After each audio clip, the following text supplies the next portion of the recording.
जोङो दा सरकारखौ मोननै दोलोजों दाबाय BPF आरो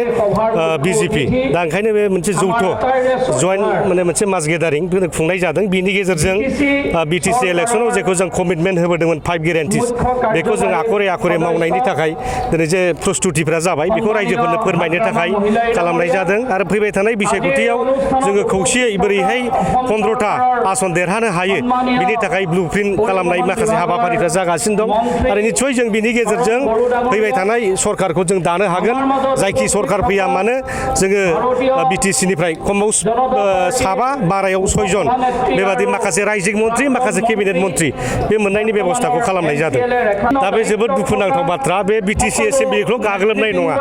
बे जाबाय 35 लाख BTCआव थानाय जनसाधारनफोरखौसो गाग्लोबनाय जादों बे जाबाय मोनसे माने उग्रपन्थीफोर बादि ISI फोर बादि माबाफोर बादि माने हुजि सुजिफोर बादि दिनै माने फैनानै गाग्लोबनाय बे कार्जकलापखौ आं निन्दा होयो आरो बेबादि आनपार्लामेन्टारि खामानिखौ मावनो नाङा माने एक्सट्रिमिस्टफोर बादि हाबनानै बेखौ गावफैनाय इन्डियान पार्लामेन्टआव जेरेखम गावफैयाखै होमबा 2000 बै समाव 1998 99 बिदियाव 2000 सनावहाय दा 9/11 बेफोरबायदि माखासे घटना दं नङा होमबा थिग बेबादिनो बिथांमोनहा फैनानै बुख्रुबनाय बे जोबोद दुखुनांथाव बाथ्रा जे जिनिसखौ जोङो गोबां टेगनि गेजेरजों मोनदों गोबां जोहोलावफोर जिउ बावनानै मोनदों दा बेखौनो बेक्तिगत सार्थखौ हासिल खालामनो UPPL दोलोआ माखासे गुन्दा बाहिनी फाथायहरनानै दिनै बिदि गाग्लोबहोनाया दिनै साफ्रोमखौबो दुखु फोनांदों BTCनि रायजो राजाखौ दुखु फोनांदों बै समाव 2006 सनाव बे जोंनि दुलाराय बर' फरायसा आफादनि आफादगिरि रोनगोरा नार्जारि गाहाय नेहाथारि गौतम मुसाहारि बिथांमोनानो NOC-खौ होजेनग्रोदों दा बिथांमोननि रेफारेन्सआवसो एबसुआ जातीय संगठन जानानै होनो हायोबा जों पलिटिकेल पार्टिफ्रा पलिटिकेल लामालाबनि थाखाय होनो हायो मा बाथ्रा दं राजनितिखौ गासिबो इम्पसिबल जायो पसिबल जायो दा बे जातीय संगठनानो दिनैहाय NOC होनो हायोब्ला मोनसे राजनितिक दला मानो होनो हाया दिनैहाय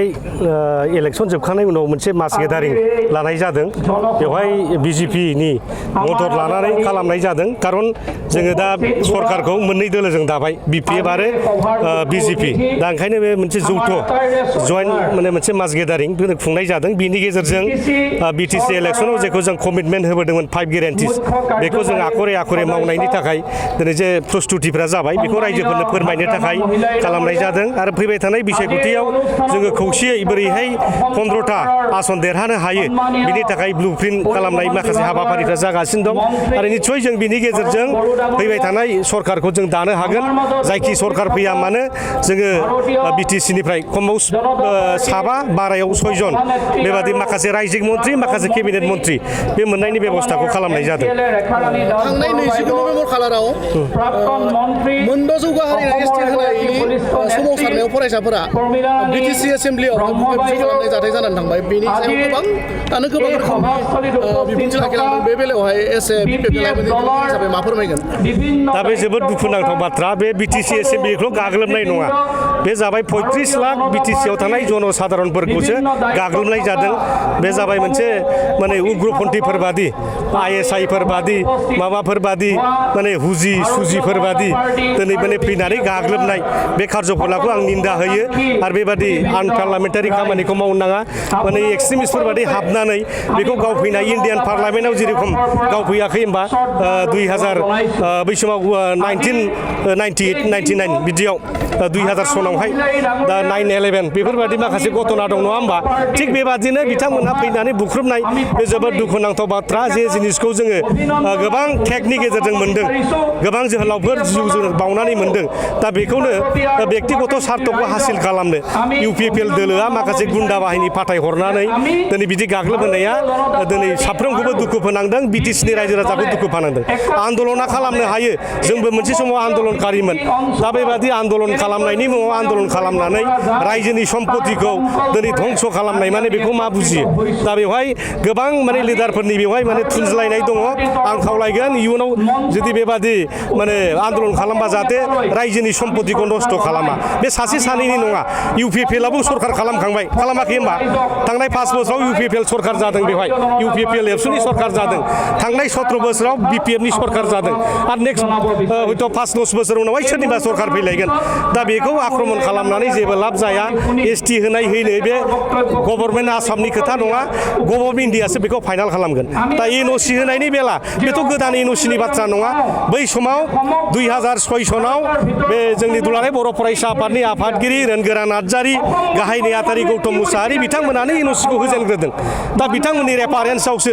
एबसुआ जातीय संगठन जानानै होनो हायोबा जों पलिटिकेल पार्टिफ्रा पलिटिकेल लामा लाबनि थाखाय होनो हायोबा बाथ्रा दं राजनितिकआव गासिबो इम्पसिबल जायो पसिबल जायो दा बे जातीय संगठनानो दिनैहाय NOC होनो हायोब्ला मोनसे राजनितिक दला मानो होनो हाया दा रायजोफ्रा हमनांगौ सोरखौ दुलाराय बर' फरायसा आफादखौसो हमगिरनांगौ बिथांमोननि रेफारेन्सआवनो राजबंशीफ्रा आदिबासिफ्रा दिनै बिबायदि सुबिदा मोनदों एबसु बादि जातीय संगठनानो NOC हरबायब्ला नोंथांमोना पलिटिकेल पार्टि जानानै मानो हरनो हाया दा बेयावसो बै समाव हाग्रामा महिलारि सारा कम्पेलेसन जानानै बायध'था जानानै दिनै बै समाव 2016 सनाव हरनो गोनां जादों दा बे दाया सोरनि दाया बेथ' दुलाराय बर' फरायसा आफाद बै समनि दैदेनगिरि रोनगोरा नार्जारिनि गौतम मुसाहारिमोननिसो जानांगौ बे दाया दिनै हाग्रामा सारखौ मानो गाज्रि रायदों माखासे आइजोफोर जोंनि उन्दै बिनानावफ्रानो हाग्रामा सारखौ गाज्रि बाथ्राजों रायलायबाय बा बे जातिनि सभ्यताया बहा थांगोन दा आं खावलायदों दुलाराय बर' फरायसा आफादा बेबादि मानसिफोरखौ थुनलायनाङा उन्दै गथ'फोरखौ आन्दलनाव बारसोम होनानै बेबादि गावबागाव माने जातीय सम्पतिफोरखौ जोंनि बे नेसनेल बे मोनसे एसेट्स बियो दा बे मन्दिरखौ सिफायोब्ला बयनिबो गोसोआव निस्सय दुखु मोनगोन बेनि गेजेराव मोनसे सोंथि BTC-नि बेगम आखतार आहमेदा थांनाय बाराव UPPIL-आ जेननायखौ सहायनो हायैनि थाखाय एबसुआ बेबायदि मावदों होननानै खौरां बिजोंनि गेजेरजों बुंबाय बे जाथायखौ लानानै एबसुआ मुसुखा सावनायजों लोगोसे माखासे हेंथायारि हाबाफारि लादों बे माबाफोर दा बेथ' एबसुनि मोनसे हुदा बियो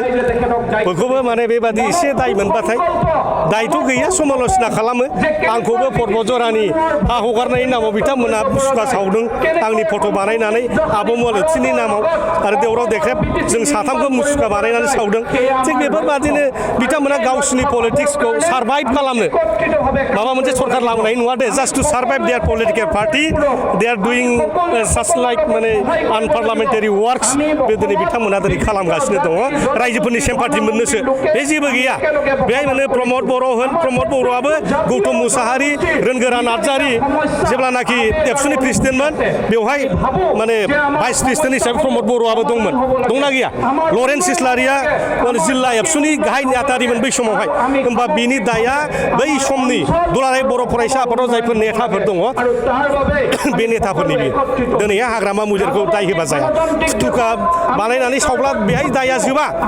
दा बै दायनिगिरिफोरखौसो रायजो राजाफ्रा दिनै बिसार खालामनांगौ